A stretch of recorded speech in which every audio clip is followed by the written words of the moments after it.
Let's see what you think coming into today, because it's changed, hasn't it? Bayern and Arsenal now at the top. So that game really moved the needle for you yesterday, Troy. Yeah, I think so. I think Liverpool being in there has shown that obviously they've won the competition many times before, but they've shown that they can raise their level to compete with anybody on their day. I thought for PSG, the injuries are the reason I've dropped them. And again, Bayern Munich and Arsenal have been fantastic. So it's really, each week it can change between those guys, but you know, the next time they play in the next round of games, it's Bayern versus Arsenal. So that might change. That's the one, because I know Arsenal fans might think, oh, how do you not have us ahead of Bayern? But when you look at Bayern Munich, they've had tough tests. They've had playing Chelsea, the World Club champions, and they beat them. Now they've played PSG and they've beaten them. For me, when I look at Arsenal, they're having a great run so far, but the biggest test they face is Atletico Madrid, and they've got that result. Their real big test now is going to be against Bayern Munich, and I hate when people don't start to believe now, think, just because you finish in 1 and 2 or 3 spots guarantees you're going to win this Champions League. Absolutely. It's about picking up momentum at the right time. This tournament, there's no guarantee just because you win the group that you're going to win this whole competition. We're going to see that. But right now, it's just current form and the discussions that we have about best clubs in the world and what they're doing and what's so special between these clubs and separates themselves. The real test for Arsenal is going to be this Bayern Munich game. For me, there's a group of 3: Bayern, Arsenal, and PSG. You want to throw them around and mix them up however you want. That group there is the 3 favorites for me, and they're a level above. And then there's Liverpool, Real Madrid, Man City's.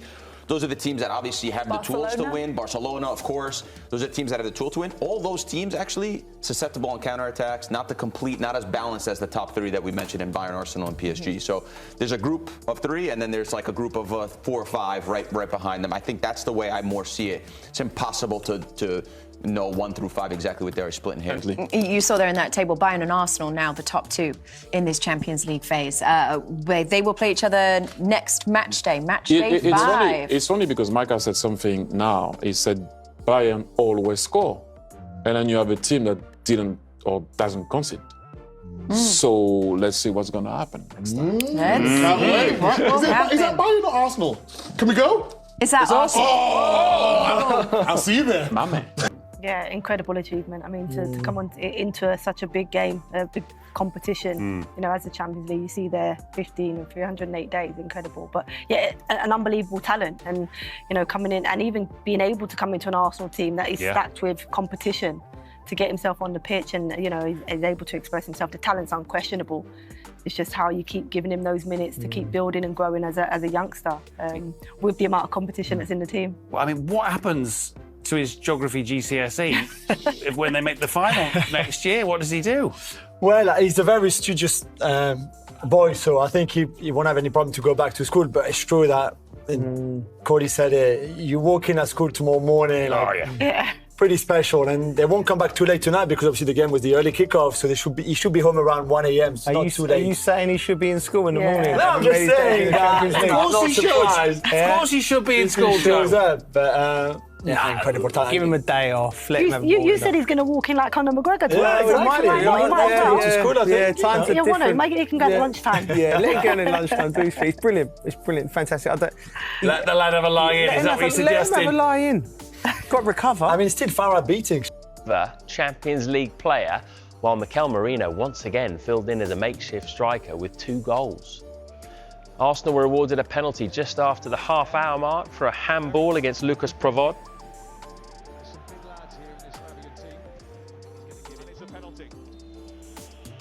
Up stepped Bukayo Saka, and he put Arsenal in front with his 6th goal of the season. Less than a minute into the second half, Arsenal had a second. Leandro Trossard's cross turned in by Merino.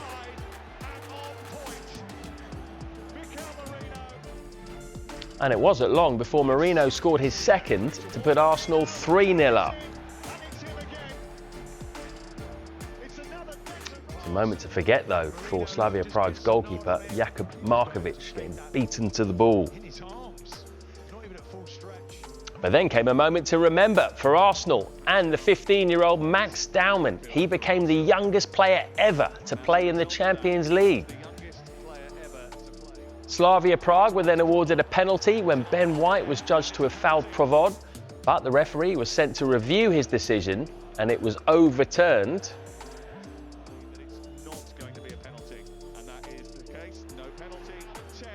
So it finished 3-0. Arsenal match a club record for 8 consecutive clean sheets and now have 10 wins in a row in all competitions.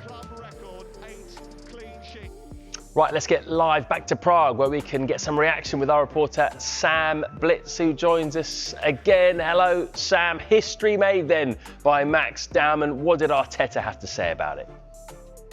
Yeah, morning, Matt. What a week it's been for Max Dowman, by the way. He became Arsenal's youngest ever starter last week against Brighton in the Carabao Cup, and now he's the youngest ever Champions League player for any team, 15 years and 308 days. It's no age at all. A special night for Arsenal's academy as well. 17-year-old striker Andre Harriman-Anous also made his Champions League debut. And if you put those two players combined, they have a combined age of 32.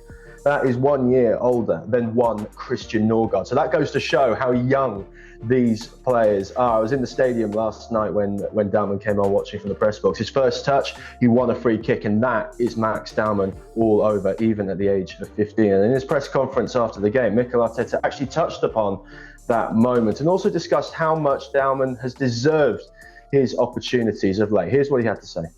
What he's done on the pitch, that he comes in, the first ball he takes people on, and starts to dribble, gets a foul. That's personality, that's courage, and that you cannot teach that. You have it or you don't, and it doesn't matter what his passport says. You throw him in this context and he's ready to adapt and have a good performance, so really happy with that. Sam, that wasn't the only record broken there, was it? Because a 122-year record also fell. Tell us about that. Yeah, 1903 was the last time Arsenal managed 8 clean sheets in a row across all competitions. It's an absolutely phenomenal record, and you can see the defensive mindset from this Arsenal team in the game last night, even at 3-0 up and on course to get 10 wins in a row across all competitions. The first time that's happened under Mikel Arteta, by the way. You could just see that resolute defence. Bukayo Saka sprinting the entire length of the pitch to stop a Slavia Prague counter-attack. You've also got William Saliba and Gabriel just putting their bodies on the line, even at 3-0 up. It's so resolute from Arsenal at the moment. Now, another record they broke last night. They became the first English team to record 4 wins in the Champions League without conceding. The last English team to do that in Europe was Leeds United in the 1969 European Cup season. Now that season, Leeds finished in second place in the top flight and reached the European Cup semi-finals before being knocked out. That won't do again for Arsenal this season, given their recent trophy drought. And Mikel Arteta actually spoke after the game in his press conference about how these defensive records actually have to stand for something at the end of the season in terms of trophy wins. Here's what he said on that. Well, that's a long time ago, so it tells you about the difficulty of achieving it. There is a lot of work there, obviously, to achieve that.